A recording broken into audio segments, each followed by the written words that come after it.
on 100.1 FM and AM 1020 KDKA. It's Today in Pittsburgh Labor with J. Doc and Krause.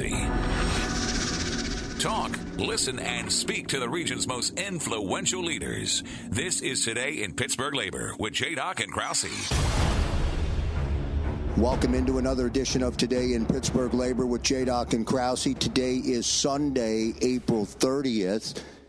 As we come on the air, the strike of the Post-Gazette workers against the Post-Gazette, which started, J. Doc, back in October of 2022, gets ready to click over into the month of May when this show expires at the top of the hour. Good evening, everyone, and thank you for tuning in. Again, this is Today in Pittsburgh Labor. I've got a great show for you today. We're going to talk about Pittsburgh's religious leaders standing up for striking workers. And a little bit later on, Steve Mellon is going to join us. He's a journalist. He's a co-editor of the Union Progress strike paper, which we spent a lot of time on last week. We'll also have the Reverend Dr. Vincent Kolb from the 6th Presbyterian Church in Squirrel Hill. We'll talk to the Reverend as well during this show. And then at the very end of the show, Joe Barbero from Teamsters Local 205 will give us a strike update. J. Doc, love to get your perspective. You're a union guy.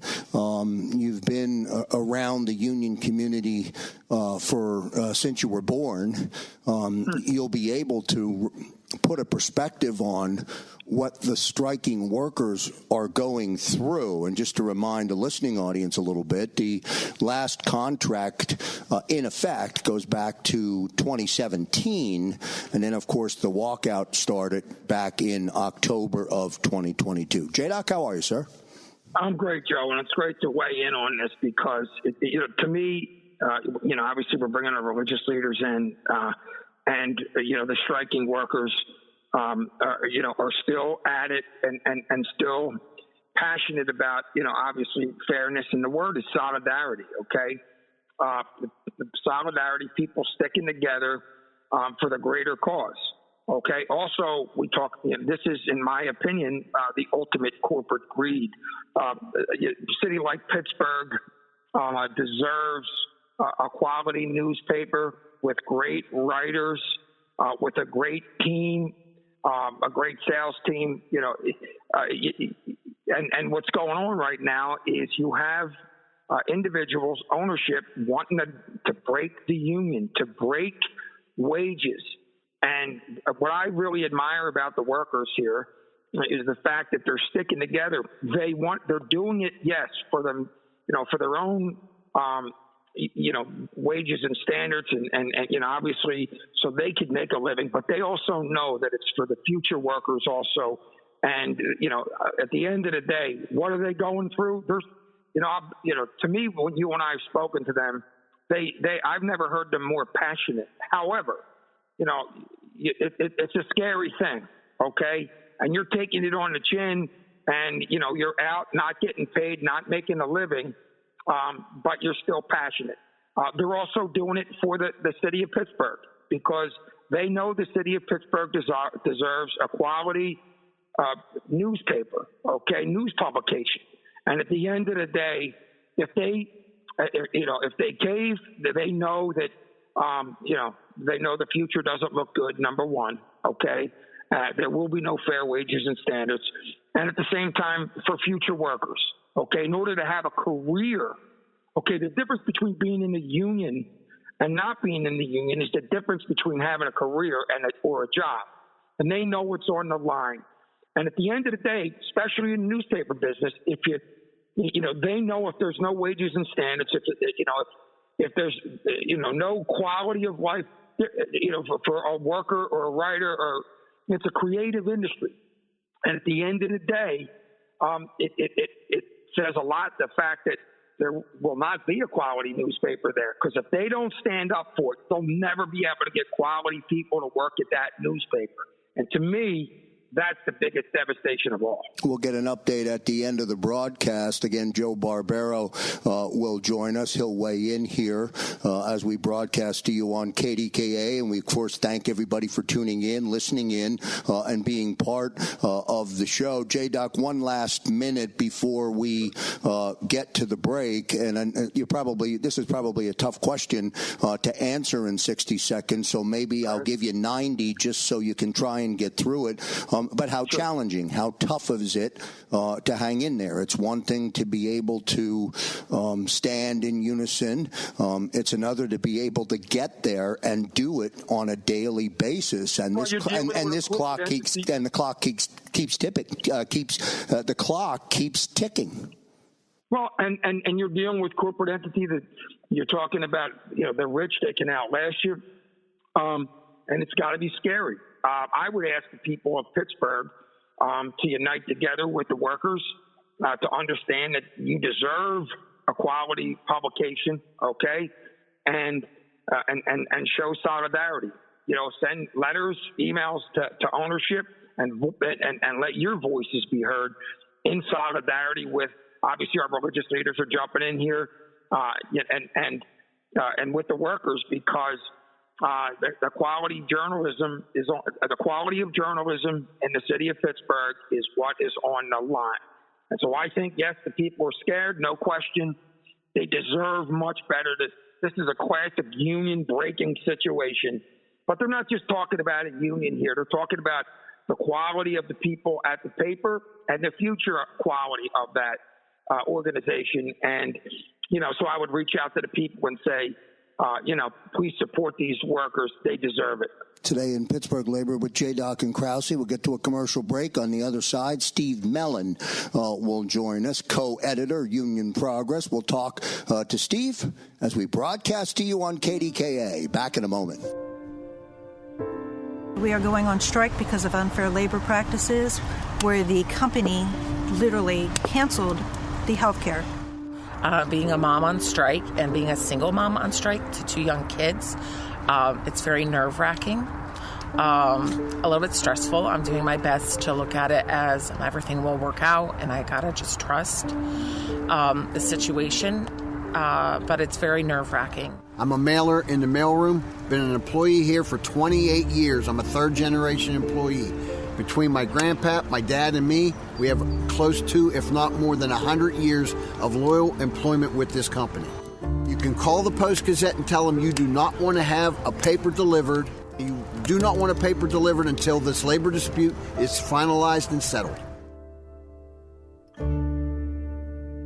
And welcome back, everyone, to Today in Pittsburgh Labor as we broadcast to you on KDKA. As we said when we came on and started the broadcast today, April 30th, 2023, by the time our show concludes on this Sunday night here on KDKA, the month will click into the month of May, and the strike or the walkout with the Post-Gazette workers now going all the way back to October 2022. As promised, Steve Mellon, photojournalist, co-editor of Union Progress, but a longtime employee of the Post-Gazette, joins us here on Today in Pittsburgh Labor. Steve, thank you very much. I appreciate you coming on.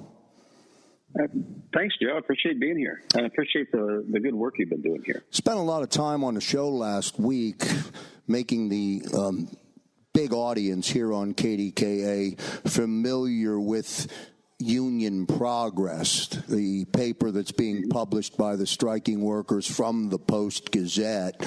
And as I continue to read the incredible work that's being done, Steve, I read the article that you published back at the end of January, Sleepless Nights, Dashed Dreams, Pastor Identifies Strikers' Anxieties and Offers Hope. And I thought it was relevant to bring that article back to life and put it in radio form a little bit and have you talk about that. I hope you're good with that. I think the timing, as this thing stretches on, the article even becomes more relevant instead of becoming less of a story. Oh, yeah.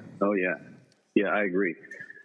that rally, I remember that rally day very well. It was kind of a chilly day, but it was sunny. And we had a lot of speakers up that day that were building up spirits, lifting people up. A lot of the rah-rah stuff that you typically have. Of course, the mayor came up and as always, he always delivers on getting everybody's spirits up. But when it was toward the end when Reverend Kolb stepped up and spoke, and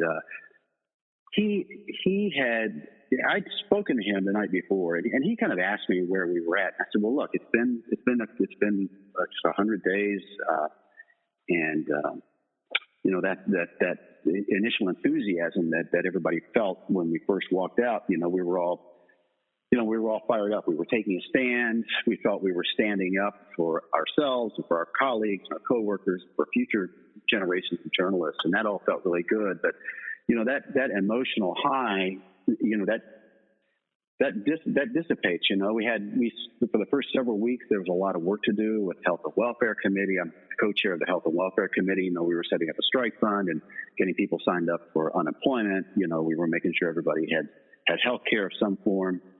And other committees were setting up actions, and there was a lot of work to do. But, after some of these things got set up and we kind of fell into a routine, you have these moments where, you lay in bed at night and you wonder, what the hell's going on? I'm not working. I'm not, I don't have any money. You don't have this daily structure that your life normally has when you're working. You get up on Monday morning, you go to work, and you put in 5 good days, and you feel good at the end of the week. You can have a weekend, you can celebrate, you can pop a beer, you can go hang out with your friends, spend time with your family, and, feel like you're having a normal life. And all that goes away with the strike. There's some very important things that need to be done and that you do when you're on strike, but you do have those moments when your life just seems like it's turned upside down. I was going to say, life gets in the way. It's part of going to work every day is to be able to author what your life is supposed to be or what you want it to be, and then it gets in the way, and that's hard. That's exactly right. And there's this sense that the world's moving on without you. And I say there's a sense of that, Joe, because, and I try to tell my colleagues this, because I spend a lot of time on the phone with people who are struggling with this. And especially younger people who have not been through something like this before. There will be a point when this is over, and this will be a moment in our lives that actually carries some real meaning, that has some actual depth of meaning to our lives, and will shape us in very positive ways. It's hard to see that when you're in the middle of it, though. And that's what was so important about when Vincent got up to speak at that rally. I know this is going through everybody's head because he and I talked the night before, and he asked me where people at, and I said, this is a real struggle for people. And so when he started to address these issues directly, it really got quiet. There wasn't any of the cheering or the chanting or any of that. It was quiet. You could have heard a pin drop down there because he was directly addressing many of these issues that people were dealing with. And I think that really resonated with people. I think it resonated that we had someone here who was a very highly respected member, a leader in Pittsburgh's faith community. People know Vince. I mean, he's very actively involved in these in interfaith efforts here. He's a big supporter of working people, of labor. And people know that. And to have somebody like that stand up and say, I know this is what you're dealing with. I recognize that. And that was important. That was important to just pretending that these things don't exist does not help. Talking with Steve Mellon, who's joining us here on Today in Pittsburgh Labor as we broadcast to you on KDKA. Speaking of the Reverend Dr. Vincent Kolb from the 6th Presbyterian Church in Squirrel Hill will join us. And then a little bit later on, before we say goodbye on KDKA, Joe Barbero from Teamsters Local 205 will jump on board and give us an update. Steve, couple of minutes left in the segment. And again, I appreciate you coming on and being a part of Today in Pittsburgh Labor. Give me your perspective. You know, you had some real defined words in our brief interview about how challenging it can be, and for each individual the challenge is different. The cross is heavy, depending on who you are in your own circumstance. How do you get through it? Well, you know, I take these little things that people say to me. I had a conversation with some folks at the United Steelworkers yesterday, a couple days ago. You know, we were talking about the Workers' Memorial Day that's tomorrow, and they were talking about some of the things that their affiliates were doing in preparation for that. And one of the organizations, one of those younger leaders of one of these organizations, was telling me about her involvement in this, and I was taking notes. And then after we went through the formal interview, she said to me, she said, "Steve," she said, we're watching you guys. We're paying attention to what you guys are doing, and we really appreciate the stand you're taking, and we're inspired by that." You know, that carries me for a couple of days, Joe. I mean, I can ride on that. You know, when Vincent stood up and said that, he said, you know, that we're building, he addressed this idea that our resumes were kind of static, that, you know, we weren't working in a newspaper and building a clips that's really important for some of the younger folks. But he says, right now, he said, you have a chance to build your resume, but it's your eulogy that you're building now. Eulogy virtues, he called them. And, you know, these are the things they talk about at your funeral. You know, whether you were kind or brave or honest or faithful or what kind of human beings we were to one another. And that's always in the back of my mind. You know, I'm always thinking about, I'm 63 years old, so I'm always thinking about my legacy. You know, what are people going to say about me when this is all over? What are my kids going to say about me? Yeah, my mother used to say to me when I was young, when you leave this world, son, what will they say? And it is so true. Mm-hmm. Yep. Well, you know, I can leave you guys with something that Vince said. He said, and this is a quote from that day. It's one of the last things he said. He said, "I get up every morning and I remind myself, Vincent, you are warmed by fires you did not build. You are refreshed by wells you did not dig, and you are shaded by trees that you did not plant." So he looked out at us and he said, "And I want to thank all of you newspaper workers who have been out on strike at this point for 100 days, because you have been a strong link in the chain for the rest of us." And, you know, when we're struggling with all these things, you know, one of the big focuses of Workers' Memorial Day tomorrow is mental health. And, you know, when you reach these moments where, you know, it seems like the world is moving on without us, it's not. You know, we're right there with it. As a matter of fact, I think that my colleagues at the PG that are on strike right now are at the forefront of a movement. It's hard to see that when you're in the middle of it. And we need people like Vincent and our colleagues like you and other people to just remind us on occasion that we're seen, that we're recognized, that this action that we're taking, the stand that we've taken, is not forgotten. Steve Mellon, photojournalist, longtime employee of the Post-Gazette, co-editor of Union Progress. Do yourself a favor, Pittsburgh. Go to unionprogress.com if you haven't done so already. Steve's article with Vincent is titled "Sleepless Nights, Dashed Dreams. Pastor Identifies Strikers' Anxieties and Offers Hope." Steve Mellon, great stuff. I appreciate you taking time to jump on Today in Pittsburgh Labor. Appreciate it, man. Thanks so much, Joe. Bye-bye now. All right, my pleasure. That's Steve Mellon joining us here. This is Today in Pittsburgh Labor. We'll take a commercial break. Back in a moment. Pittsburgh is a union town, so when the owners of the Post-Gazette hire out-of-town lawyers to try to break our unions, we don't back down. Workers at the Pittsburgh Post-Gazette are on strike, and we need your support. We're the ones who design, print, and distribute the paper, sell ads, handle accounts, and create Pulitzer Prize-winning journalism. We help our neighbors stay informed day in and day out, but we haven't had a raise in over 15 years. And the owners of the paper, Block Communications, illegally cut our health care. We deserve better. We deserve respect. Please keep our strike strong and show the Millionaire Block family we're not alone.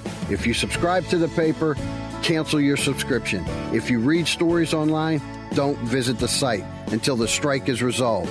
Support our strike. Drop the Post-Gazette. Visit ppgstrike.org. Paid for by the communications workers. And back here on Today in Pittsburgh Labor with J-Doc and Krause. Glad that you are joining us here on this Sunday night as we broadcast to you on KDKA. Great show for you in our opening first two segments. A really dynamite conversation with Steve Mellon, the photojournalist, co-editor of Union Progress, longtime Post-Gazette worker. Learned a lot from Steve in our short conversation, and as you heard, we spent a lot of time talking about an incredible man, the Reverend Dr. Vincent Kolb, who's the pastor at 6th Presbyterian Church, and he joins us now on Today in Pittsburgh Labor. Reverend Kolb, thank you so much, man, for a few minutes. I appreciate it. Thank you for having me. Yeah, I reached out to Steve and then subsequently reached out to you with this request to have a conversation with you because I was so motivated and moved by the article that Steve wrote going back to, I think it was the end of January in Union Progress, and you can read that at unionprogress.com. And it was really meaningful for me because I'm a guy, Reverend, that believes when adversity strikes, when a challenge is presented, we deal with it individually. We try and find comfort collectively, but yet there's one constant that I think gets us through everything, and I think that's your faith. Well, faith can be a very powerful resource. I have been saying lately that faith doesn't necessarily help us overcome obstacles because some obstacles, unfortunately, cannot be overcome, but faith gives us a way of seeing something all the way through, whether the obstacle is something that we are able to overcome and be successful or whether something cannot be fixed and the outcome is not what we desire. Faith gives us a context of meaning for whatever those outcomes are in life, and none of us are strangers to success or failure, good outcomes or disappointing outcomes. You know, you spoke at the rally, and if you'll take us back, and we'll use theater of the mind to kind of visualize what you saw when you were speaking as you looked out and you were speaking to a lot of the Post-Gazette striking workers out there. What did you see? Because everyone out there is dealing with the strike that is now surpassed. It's into its 7th month since the walkout in October. What did you see, Reverend? Well, I've been with them before at other events they've had as they've sought to sustain their cause. I think what I saw this time, though, is a divide that we see in our country for people between those for whom the system worked and those who are beginning their work life in a system where the institutions have failed them. And so the rift that happens in any long strike, of course, is between those who have more resources or have enough resources, let's say, to withstand the uncertainty of how long people are going to be out, and others who are in a more precarious position. And unfortunately, I feel like that breaks out generationally in our culture. You know, I would say as someone who's 64, that the institutions and the systems of our common life together, political, economic, religious, education, worked for me, and I have reaped the benefits of those. And I have a pension, for example, and I have health care, and I have a reasonable and sufficient salary to live comfortably according to my needs. For people who are younger than me, for the cohort that, I don't even know where I want to mark the line, many of those institutions are no longer functioning well and have failed them. So there's a lack of trust in those institutions, and those people are in a more precarious position. And so those were the ones with a little bit more solemn faces as opposed to others who had a little bit more relaxed faces because, they had a few more means to make it another week, another month, another 2 months. But when you don't know where the finish line is, everybody's pretty anxious.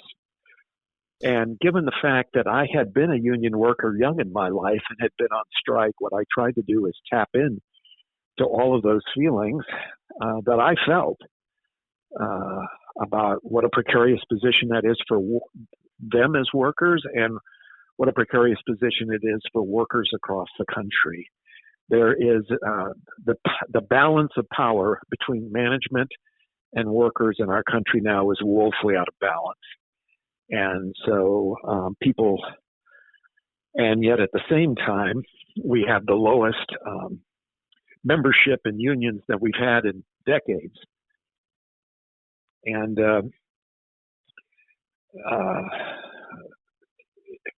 for some reason, there's this notion in America that we can all be entrepreneurs, but that is not the case. And so the lack of collective bargaining power is really hurting workers at this particular time. Yeah, and I've said many times, just in conversation, in Philadelphia, for example, I do a labor show that we've done now for we're going into our 10th year, and I've kind of had that conversation spinning off what you just said, Reverend, where I've said that never before has there been a need for people to belong to a union and have the benefits and the protection and the ability to have what you mentioned, to put yourself in a position to have a pension, to have health care, and to have the comfort line of knowing that there is a little bit more balance between employer and employee. I've been asked to speak at many workers' events and rallies, and when I share my story of a generation ago, 50 years ago, starting out at the age of 16, and I like to say what Warren Buffett says, I won the ovarian lottery. I happened to be born at the right place and the right time when I began my working life in the United States of America. I, as a young man, worked right into a union job that had benefits. I was making $11 and $12 an hour for what was essentially physical and unskilled labor back in the mid-'70s that enabled me to save for college, buy a home as an 18-year-old, start a family, have my first child without having to pay a dime for the cost of that child because we had an incredible health care program. And when I share that story with young workers who don't even make that amount of money today, 50 years later, with what the cost of living is for a gallon of milk and a loaf of bread, they look at me as if I've come from another planet. They can't believe that that was a reality in the United States of America 45 years ago. But I enjoyed that, and that enabled me to work really hard, but to be compensated for that hard work and be able to put the stepping stones in place to realize my dreams of getting a college education. And what I didn't realize at that time, a call into ministry and pay for a higher education, a master's degree, eventually a doctorate degree that enabled me to enjoy a career that I so love. And when I see young people today, knowing that they need to get a college education because that more than likely isn't going to increase their earning power, but can't get to it because in a gig economy, they're trying to go to school full time and work 3 part-time jobs. And they have no social support other than their own dream. No wonder so many of them become despondent. And what I saw in that part of the population in the newspaper was, I saw people out at the strike saying, I had a dream of going into journalism. And it feels like that was a dead end, and that was an illusion. So I better get out and cut bait because I'm out of money to pay my bills. I can't put food on my table. I can't provide gifts, holiday gifts for my children. I've got to go out and do something else and let this dream die. And that kind of disillusionment is almost worse than the empty checking account and bank account, because that becomes a deep disillusionment about everything in life. And that's what I tried to address. I tried to address the fact that their fight was still a worthy fight, that they needed to hang in there, that the work that they were doing was right, and the cause for which they were fighting was just. And that was very important for them. And I admired them and tried to encourage them as best as I could. We're talking with Reverend Dr. Vincent Kolb, who's the pastor of 6th Presbyterian Church, joining us here on Today in Pittsburgh Labor as we broadcast to you on KDKA. Just a couple more questions, Dr. Kolb, and I really appreciate you giving us some time here on Today in Pittsburgh Labor. One of the foundational elements of Today in Pittsburgh Labor, the radio show, is to be able to educate the listeners and the population and the big audience, quite candidly, that we reach here on KDKA. Is it right for us, or is it right for the workers from the Post-Gazette who are out on strike? Is it right for us to expect the public to be sympathetic or quiet to the noise? What's your thought about that? Well, I think what the strike is certainly calling attention to for anyone who is trying to gainfully be employed in this country is that if you're not at the table with the power of collective bargaining to be able to advocate for yourself, in the given rapacious world in which we live, in which those in power don't have many checks and balances, if you're not at the table, you're going to be on the menu. And you are constantly going to be sacrificed.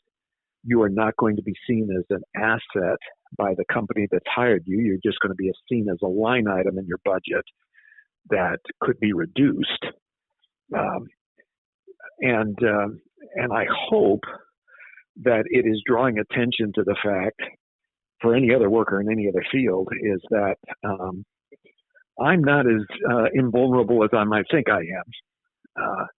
The vagaries of my employment situation are very much tied to the fact that I have to have some bargaining power. And this notion that we can all somehow thrive by being independent contractors who don't have any obligations to one another simply is not borne out. I'm getting ready to go on temporary disability because I am facing a life-threatening illness. And I am able to go on temporary disability without any concern with regard to my financial situation for 90 days because I'm part of the union that is the Presbyterian Church through its Board of Pensions and the connectional nature of our church. And the idea that we share things in common enables us to do more together than we ever possibly could do if we were independent contractors. And so I am once again experiencing the power of what it means when the community comes together at a time of need for me personally. And that's because I'm a part of a union that understands that we have to bear one another's burdens, to borrow some language from the New Testament and the Bible. We have to bear one another's burdens, and that's one of the most powerful ways we live out our values. And on a macro level, if we do not see that we're in this together, we are facing some macro issues with climate, our broken healthcare system, our education system, that we all have an obligation and a responsibility to one another. And what I hope is that a strike makes people realize that there are implications for not having a dedicated group of professionals who are good at their craft, keeping an eye on City Hall, Harrisburg, Washington, D.C.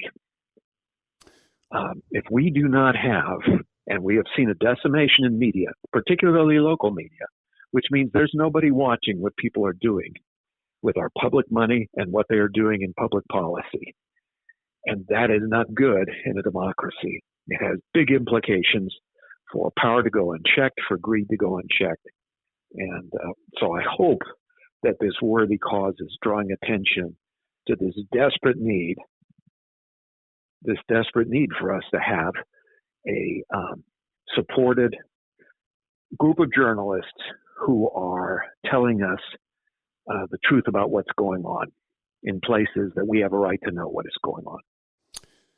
Reverend Dr. Vincent Kolb, the pastor at 6th Presbyterian Church, joining us here tonight on Today in Pittsburgh Labor. And as you work through what you're going through, Reverend Kolb, we hold you in thought as well, and really appreciate, sir, your message, your words today, but your message to as a union, as a union person. Your support, continued support of the union community, I think goes a long, long way, and I appreciate it very much. I am always happy to be an advocate for you, and thank you for the time. All right, that's good stuff. That's Reverend Dr. Vincent Kolb, the pastor of 6th Presbyterian Church. You're listening to Today in Pittsburgh Labor. Closing thoughts after the break.